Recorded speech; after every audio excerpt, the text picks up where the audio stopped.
ಸ್ವಾತಿ ಹತ್ರ ಕಾಲಿಗೆ ಬಿದ್ದು ಕ್ಷಮೆ ಕೇಳ್ತೀನಿ. ನಿಜವಾಗ್ಲೂ ಇವತ್ತು ಸ್ವಾತಿ ಇಲ್ಲ ಅಂದಿದ್ರೆ ನಾನು ಏನಾಗ್ತಿದ್ನೋ ಅನ್ನಿಸ್ತೈತೆ. ಏನೋ ಆಸೆ ಬಿದ್ದು ಏನೇನೋ ನಾವು ಅತಿ ಆಸೆ ಬಿದ್ದು ಏನೋ ಮಾಡೋಕೆ ಹೋಗ್ತೀವಿ, ಏನೋ ಆಗುತ್ತೆ. ಇನ್ನು ನನ್ನ ಜೀವನದಲ್ಲಿ ಯಾವತ್ತೂ ಅದ್ರ ಹತ್ರಕ್ಕೆ ಹೋಗಲ್ಲ. ನಾನು ಇರೋವರೆಗೂ ಅದ್ರ ಹತ್ರಕ್ಕೆ ಹೋಗಲ್ಲ, ಅದ್ರ ಸವಾಸಕ್ಕೆ ಹೋಗಲ್ಲ. ಇನ್ಮೇಲೆ ನಾನು ಯಾವ ದೇವ್ರ ಮೇಲೆ ಬೇಕಾದ್ರೂ ಹಣೆ ಪ್ರಮಾಣ ಮಾಡ್ತೀನಿ. ಹೋಗಿ ಸ್ವಾತಿ ಹತ್ರ ಸಾರಿ ಕೇಳ್ತೀನಿ ನಾನು. ಅವ್ರಿಗೆ ಹೆಂಗನೋ ಸ್ವಾತಿ ಆಗತ್ತಿಗೆ ಉತ್ತರ ಕೊಟ್ಟು ಕಳಿಸಿದ್ಲು. ಇಲ್ಲ ಅಂದಿದ್ರೆ ನಾನಾಗಿದ್ದರೆ ಏನು ಹೇಳೋಕ್ಕಾಗ್ತಾ ಇರಲಿಲ್ಲ. ನಮ್ಮಮ್ಮಯ್ಯ ಸ್ವಾತಿ ಇರೋದಕ್ಕೆ ನನಗೆ ಸರಿ ಹೋಯ್ತು. ಇಲ್ಲ ಅಂದಿದ್ರೆ ಆಗ್ತಿರ್ಲಿಲ್ಲ. ಅದಕ್ಕೆ ಮತ್ತೆ ನಾವು ದುಡ್ದಿರೋದು ಉಳಿಸ್ಕೊಂಡು ಬುದ್ಧಿವಂತರಾಗಿರ್ಬೇಕು ಅಂತ ಅನ್ನೋದು. ನಾನು ಹಂಗೆ ಅಂದ್ಕೊಂಡೆ. ಆದ್ರೂ ಏನೋ ಹೇಳಿದ್ರಲ್ಲ ಅವರು ಅಂಬೋದಕ್ಕೆ ಅತ್ತಿಪ್ಪ ಹೇಳ್ದೆ. ಏನು ಮಾಡೋದು, ಅತ್ತಿಪ್ಪಣ್ಣ ಇನ್ನು ಅವರೆಲ್ಲನ ಹಂಗೆ ಹೇಳಿದ್ರು. ನಾವೇನು ಕೆಲಸಕ್ಕೆ ಹೋಗಲ್ಲ ಕಣ, ಇದ್ರಾಗೆ ನಮ್ಮ ಜೀವನ. ನಾವು ಕಾರ್ ತಗೊಂಡಿದ್ನಿ, ಮನೆ ತಗೊಂಡಿದ್ನಿ, ಒಡವೆ ತಗೊಂಡಿದ್ನಿ ಎಲ್ಲ ಹೇಳಿರ. ಅದಕ್ಕೆ ನನಗೂ ಅತಿ ಆಸೆ ಎಂಬುದು ಬಂತು. ಏನು ಮಾಡೋದಪ್ಪ ಅನ್ನಿಸ್ಬಿಟ್ಟೈತೆ. ಹೋಗತ್ತ ಸ್ವಾತಿ ಏನು ದುಡ್ಡು ಕೊಡು ಅಂತ ಬಲವಂತ ಮಾಡಂಗಿಲ್ಲ.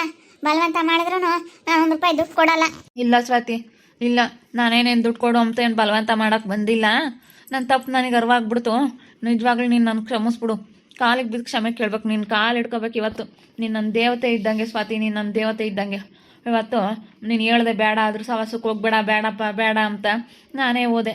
ಏನು ಮಾಡೋಣ, ಇನ್ನು ಯಾವತ್ತೂ ಅದ್ರ ಸವಾಸಕ್ಕೆ ಹೋಗಲ್ಲ ಸ್ವಾತಿ. ಅದ್ರ ಸವಾಸಕ್ಕೆ ಹೋಗಲ್ಲ, ಅದ್ರ ತಂಟೆಗೆ ಹೋಗಲ್ಲ ಇನ್ಮೇಲಿಂದ. ಸರಿ ಆಯ್ತು ಬಿಡು. ಅದಕ್ಕೆ ಕಾಲು ಹಿಡ್ಕೊಂತೀಯ. ಕಾಲು ಹಿಡ್ಕೊಂಬ್ಲೇಬೇಕು ಸ್ವಾತಿ, ಕಾಲು ಹಿಡ್ಕೊಂಬ್ಲೇಬೇಕು. ನನಗೆ ನಿಜವಾಗ್ಲೂ ತುಂಬ ಬೇಜಾರಾಗ್ಬಿಟ್ಟೈತೆ. ನಿನ್ನ ಮಾತು ಕೇಳಿದ್ರೆ ಇವತ್ತು ನಾನು ಬುದ್ಧಿವಂತ ಆಗ್ತಾ ಇದ್ದೆ ಅಂತ ಅನ್ನಿಸ್ತಾ ಐತೆ. ನಾನು ಎಂಥ ಕೆಲಸ ಮಾಡ್ಕೊಬಿಟ್ಟೆ. ಎಷ್ಟು ದುಡ್ಡೆಲ್ಲ ಕಳೆದ್ಬಿಟ್ಟೆ.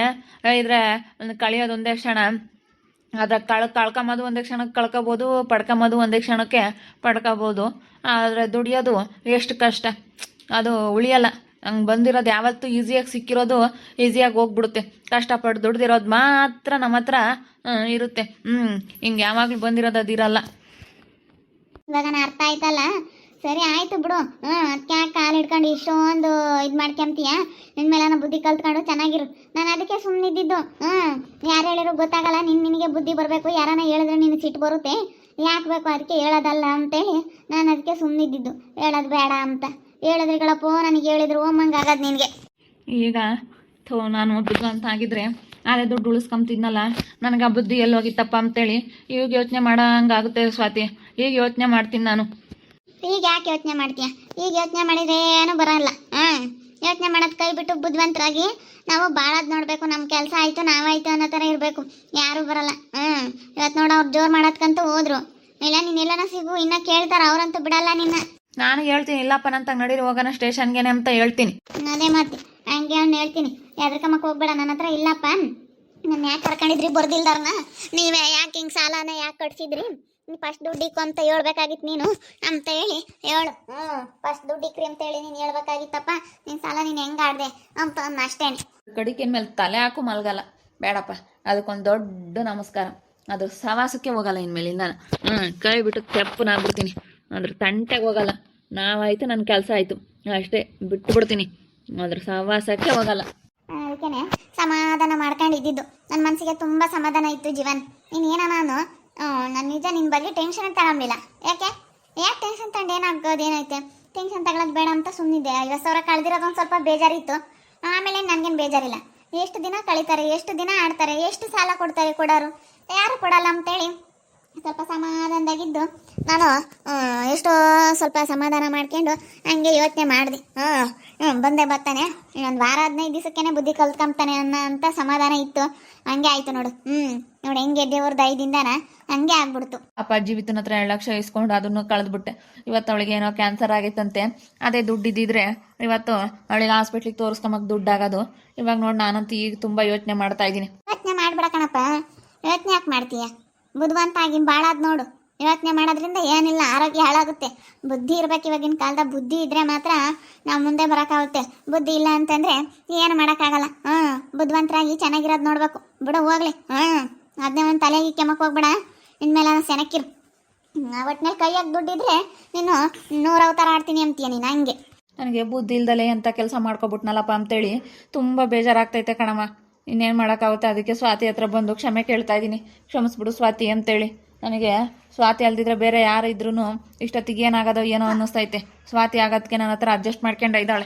ಅವ್ರ ಅಮ್ಮಯ್ರು ಫೋನ್ ಮಾಡಿದ್ರು ಜೀವನ್ ಎಲ್ಗೋದ್ ನಮ್ಮ ಅಂತ ಕೇಳಿದ್ರು ಇಲ್ಲ ಅಮ್ಮ ಎಲ್ಗೋ ಹೋಗವ್ರೆ ಕೆಲಸಕ್ಕೆ, ಚೆನ್ನಾಗಿ ನೋಡ್ಕೊಂತಾನೆ, ಹಣ್ಣು ಹಂಪ್ಲಿ ಎಲ್ಲ ತಗೊಂಬರ್ತಾನೆ, ಚೆನ್ನಾಗಿ ನೋಡ್ಕೊಂತಾನೆ ಅಂತಲೇ ಹೇಳಿದ್ಲು. ಇನ್ನೊಬ್ರು ಯಾರಾದರೂ ಹೆಣ್ಮಕ್ಳು ಬೇರೆ ಯಾರಾನ ಆಗಿದ್ರೆ ಅಯ್ಯೋ ಹಿಂಗೆ ಮಾಡ್ದ ಹಂಗೆ ಮಾಡ್ದ ಅಂತೇಳಿ ಹೇಳ್ತಾ ತವ್ರ ಮನೆ ಮುಂಚ್ಕೊಂಡು ಹೋಗೋದು ಹೇಳೋದು, ಅವ್ರ ಅಮ್ಮ ಇರ್ತಾಗೆ ಇಂಥವೆಲ್ಲ ಮಾಡೋರು ಹಿಂಗೆಲ್ಲ ಆಗೋದು. ಅವಳು ಈಗಳಪ್ಪ ಯಾತ್ಯಾತ ಅವ್ರ ಅಪ್ಪ ಅವ್ರ ಅಮ್ಮ ಇದ್ದಾಗ ಯಾತು ಹೇಳಿಲ್ಲ ಕಣ. ನಿಜವಾಗ್ಲೂ ಇಂಥ ಹೆಂಡ್ತಿ ಪಡಿಯೋಕ್ಕೆ ಬಲ್ ಪುಣ್ಯ ಮಾಡಿದ್ಯಾ ನೀನು. ನನಗೆ ಗೊತ್ತಿತ್ತು ಹೇಳ್ಕೊಂಡ್ರೆ ಸುಮ್ಮನೆ ನನಗೂ ಮರ್ಯಾದೆ ಇರಲ್ಲ. ನಮ್ಮ ಅಪ್ಪ ನಮ್ಮ ಅಮ್ಮ ಇದ್ದಾಗ ಆಗ್ಲೇಳು ನನ್ನ ಗಂಡನ ಬಿಟ್ಕೊಡ್ಬಾರ್ದು ಅಂತೇಳಿ ನಾನು ಯಾವುದೇ ಕಾರಣಕ್ಕೂ ಏನು ಅವ್ರ ಹತ್ರ ಹೇಳಕ್ಕೆ ಹೋಗ್ಲಿಲ್ಲ. ಯಾಕೆ ಸುಮ್ಮನೆ ಹೇಳಿದ್ರಿಗಳಪ್ಪ ಅವ್ರಿಗೂ ಬೇಜಾರು, ಈಗ ಹಿಂಗಾಯ್ತು ನನ್ನ ಮಗಳು ಜೀವನ ಅಂತೇಳಿ ಅವರು ಪಾಪ ಕೆಲ್ಸಕ್ಕೆ ಹೋಗ್ತಾರೆ, ಕೆಲ್ಸಕ್ಕೆ ಹೋಗ್ಬಂದು ಅವರು ನಮ್ಮ ಬಗ್ಗೆ ಯೋಚನೆ ಮಾಡ್ತಾ ಕೂತ್ಕೊಂಡು ರಾತ್ರಿ ಎಲ್ಲ ನಿದ್ದೆ ಬರಲ್ಲ, ಇಬ್ರು ಕೆಲ್ಸಕ್ಕೆ ಹೋಗ್ತಾರೆ, ಕಷ್ಟಪಟ್ಟು ದುಡಿತಾರೆ. ಕಷ್ಟಪಟ್ಟು ದುಡಿಬೇಕಾದ್ರೆ ಸುಮ್ಮನೆ ಯಾಕಪ್ಪ ಅಮ್ಮಂಗಾಯ್ತು. ಹೌದೇನು ನೋಡು, ಹೆಂಗೋ ನೀನಾಗದು ಕೇಳ್ಕೊಂಡಿಲ್ಲ. ಬೇರೆಯವ್ರ ಯಾರಾದರೂ ಆಗಿದ್ರೆ ಇಷ್ಟೊತ್ತಿಗೆ ಅವ್ರ ಅಪ್ಪ ಅವ್ರ ಅಮ್ಮನ ಹತ್ರ ಹೇಳ್ಕೊಬಿಡೋರು ಸ್ವಾತಿ. ನೀನು ಬುದ್ಧಿವಂತಿಕೆಯಿಂದನ ನೀನು ನನ್ನ ಮರ್ಯಾದೆ ಉಳಿಸಿದ್ಯಾ. ನಿಜವಾಗ್ಲೂ ತುಂಬ ಖುಷಿ ಆಗ್ತೈತೆ ಸ್ವಾತಿ, ನೀನು ಹಿಂಗೆ ಮಾಡ್ತಾ ಇರೋದಕ್ಕೆ ನನಗೆ ನಿಜ ಸಖತ್ತು ಖುಷಿ ಆಗ್ತೈತೆ. ನೀನು ಭಾಳ ಬುದ್ಧಿವಂತೆ ನೋಡು. ಇವತ್ತು ನಾನು ನನ್ನ ಗಂಡನ ಬಗ್ಗೆ ಹೇಳ್ಕೊಂಡ್ರೆ ಮತ್ತೆ ನನಗೂ ಮರ್ಯಾದೆ ಕೊಡಲ್ಲ ಅಂತೇಳಿ ನೀನು ತುಂಬ ಯೋಚನೆ ಮಾಡಿ ಅಂತ ನಿರ್ಧಾರ ತಗೊಂಡಿದ್ಯಾ. ನಿಜವಾಗ್ಲೂ ಖುಷಿ ಆಯಿತು ನನಗೆ. ನನಗೆ ಗೊತ್ತಿದೆಲ್ಲ ಜಾಸ್ತಿ ದಿನ ನಡೆಯಲ್ಲ ಅಂತೇಳಿ. ಬೇರೆಯವರಾಗಿದ್ರೆ ಇನ್ನೂ ಸ್ವಲ್ಪ ದಿನ ಜಾಸ್ತಿ ನಡೆಯುತ್ತೆ ಅನ್ಬೋದಾಗಿತ್ತು. ಇದೆಲ್ಲ ಎಷ್ಟು ದಿನ ನಡೆದಾಯ್ತು. ಕೈಯಾಗ ದುಡ್ಡಿಲ್ಲ ಅಂದಮೇಲೆ ಏನು ಮಾಡೋಕ್ಕಾಗಲ್ಲ ಅನ್ನೋದು ಗೊತ್ತು. ಸಾಲ ಮಾಡಿದ್ರೆ ಇನ್ನೆಷ್ಟು ಮಾಡ್ಬೋದು ಅಂತ ನಾನು ಅರ್ಥ ಮಾಡ್ಕೊಂಡು ಸುಮ್ಮನಾಗಿದ್ದೆ. ನಾನು ಟೆನ್ಷನ್ನೇ ತಗೊಂಡಿಲ್ಲ, ಸ್ವಲ್ಪನೂ ಟೆನ್ಷನ್ ಇಲ್ಲ ನನಗೆ. ನಿಜವಾಗ್ಲೂ ನನಗೇನು ಟೆನ್ಷನ್ನೇ ಇಲ್ಲ. ಇನ್ಮೇಲೆ ನಿನ್ನ ಬುದ್ಧಿ ಆದರೂ ಕಲ್ತ್ಕಸ್ತಿ ಇಲ್ಲ ನನ್ನ ದಾರಿ ಇಟ್ಕೊಂಡು ನಾನು ಮತ್ತೆ ಅದಕ್ಕೆ ಹೋಗ್ತೀನಿ ಅಂದ್ರೆ ನನಗೇನಿಲ್ಲ. ನಾನೇನು ನಿನಗೆ ಹಿಂಗೆ ಅಂತ ನಾನು ಏನು ಹೇಳಕ್ಕೆ ಬರಲ್ಲ, ಅಡ್ಡಿ ಮಾಡೋಕ್ಕೆ ಹೋಗಲ್ಲ. ನಿನ್ಗೆ ಹೆಂಗೆ ಇಷ್ಟ ಬಂದಂತೆ ನೀನು ಹಂಗೆ ಮಾಡು. ಇಲ್ಲ ಸ್ವಾತಿ, ಇಷ್ಟೆಲ್ಲ ಆದ್ಮೇಲೂ ನಾನು ಬುದ್ಧಿ ಕಲ್ತ್ಕೊಂಡಂಗೆ ಇರ್ತೀನ? ಇಷ್ಟೆಲ್ಲ ಆಗೈತೆ ನನಗೆ. ಹಂಗಂದ್ರು ನಾನು ಪದೇ ಪದೇ ಹಿಂಗೆ ಮಾಡಿದ್ರೆ ನಾನು ಯಾರಾದರೂ ಏನು ಅಂತಾರೆ? ನನ್ನ ಬುದ್ಧಿವಂತ ಅಂತಾರ, ದಡ್ಡ ಅಂತಾರ? ನಾನು ಮಾಡಿರೋ ತಪ್ಪಿಗೆ ಇವಾಗಲೇ ನನಗೆ ಪಶ್ಚಾತ್ತಾಪ ಪಡ್ತಾ ಇದ್ದೀನಿ. ಅಯ್ಯೋ ದುಡ್ಡೆಲ್ಲ ನಾನು ಸುಮ್ಮನೆ ಕಳೆದ್ಬಿಟ್ನಲ್ಲಪ್ಪ, ಹಂಗೆ ಏನೋ ಈಸಿಯಾಗಿ ಬಂದಿದ್ದು ಈಸಿಯಾಗೇ ಹೋಗ್ಬಿಡುತ್ತೆ, ಅದು ಯಾವತ್ತೂ ಶಾಶ್ವತವಾಗಿರಲ್ಲ ಅಂತೇಳಿ ಅರ್ಥ ಮಾಡ್ಕೊಬಿಟ್ಟೆ. ಯಾವತ್ತೂ ಇಂಥದಕ್ಕೆಲ್ಲ ಹೋಗಲ್ಲ. ಕಳೆಯೋದು ಒಂದೇ ಕ್ಷಣ, ಬರೋದು ಒಂದೇ ಕ್ಷಣ. ಎಲ್ಲ ಒಂದು ಸ್ವಲ್ಪ ಹೊತ್ತರಲ್ಲಿ ಎಲ್ಲ ಕಳ್ಕೊಬೇಕಾಗುತ್ತೆ. ಬರೋದಾದರೆ ಬಂದುಬಿಡುತ್ತೆ. ಅದು ನನಗೆ ಯಾಕೋ ಬರೋಕ್ಕೆ ಆಗಲ್ಲ. ನನಗೆ ಬರೋದಕ್ಕೆ ಅದಕ್ಕೆ ಅದೃಷ್ಟ ಇಲ್ಲ. ನನಗೆ ಅದೃಷ್ಟ ಇಲ್ಲ. ಅದು ಅದೃಷ್ಟ ಇದ್ದವ್ರಿಗೆ ಮಾತ್ರ ಯಾವುದೇ ಆಗಲಿ ಕೈ ಹೊತ್ತೋದು. ನನಗೆ ಅದೃಷ್ಟ ಇಲ್ಲ, ಅದು ಯಾವುದೇ ಕಾರಣಕ್ಕೂ ಸರಿ ಹೋಗಲ್ಲ. ಸರಿ ಆಯ್ತು ಬಿಡತ್ತ. ಇವಾಗ ನಮ್ಮ ಬುದ್ಧಿ ಕಲ್ತ್ಕೊಂಡಿದ್ಯಾ, ಇನ್ನು ಚೆನ್ನಾಗಿ ಕಿತ್ಕೊಂಡು ಹೋಗು. ನಾವು ಅದಕ್ಕೆ ಸುಮ್ಕಿದ್ವಿ. ನಮಗೆ ಹೇಳೋಣ, ನಾನು ನಿಮ್ಮ ಅಪ್ಪನೇನೇ ಒಟ ಒಂದಿಟ್ಟು ಬೇಜಾರ ಮಾಡ್ಕೊಂಡು ಯೋಚನೆ ಮಾಡ್ತಿದ್ವಿ. ಆದರೆ ಇವಾಗ ಅವಳು ನಮಗೆ ಸಮಾಧಾನ ಮಾಡಿದ್ಲು. ಯೋಚನೆ ಮಾಡಬೇಡ್ರಿ, ಏನಾಗಲ್ಲ ಅಂತೇಳಿ ನಮಗೆ ಧೈರ್ಯ ಹೇಳಿದ್ಲು. ಆವಾಗ ನಮಗೂ ಏಟೋ ಒಂದು ಸ್ವಲ್ಪ ಸಮಾಧಾನ ಆದಂಗೆ ಆಯಿತು. ನನಗೆ ಗೊತ್ತಿತ್ತು ಇದು ಜಾಸ್ತಿ ದಿನ ನಡೆಯಲ್ಲ ಅಂತ. ಇವಾಗ ಬಂದು ಸ್ವಾತಿ ತಪ್ಪಾಯಿತು, ನನ್ನ ಕ್ಷಮಿಸ್ಬಿಡು ಅಂತೇಳಿ ಕ್ಷಮೆ ಕೇಳ್ತವ್ರೆ. ನಿಜವಾಗ್ಲೂ ಇವಾಗ ಅವ್ರಿಗೆ ಗೊತ್ತಾಗೈತೆ ಏನು ಅದ್ರ ಕಷ್ಟ. ಹಂಗೆ ಮಾಡಬಾರ್ದು. ಸುಮ್ಮನೆ ಮಾಡಿದ್ರೆ ಸುಮ್ಮನೆ ಮರ್ಯಾದೆ ಹೋಗುತ್ತೆ. ಸುಮ್ಮನೆ ಎಲ್ಲ ಸಾಲ ಮಾಡ್ಕೊಬಿಡ್ತೀವಿ, ಸುಮ್ಮನೆ ಎಲ್ಲ ಕಳ್ಕೊಳಂಗಾಗುತ್ತೆ. ಈಸಿಯಾಗಿ ಬಂದು ಈಸಿಯಾಗೆ ಹೋಗ್ಬಿಡುತ್ತೆ ಯಾವುದೇ ಆಗಲಿ. ಅದಕ್ಕೆ ಅಂತ ಅದ್ರ ಸವಸಕ್ಕೆ ಹೋಗ್ಬೇಡ ಅಂತ ಅವ್ರಿಗೆ ಅರಿವಾಗ್ಬಿಟ್ಟೈತೆ.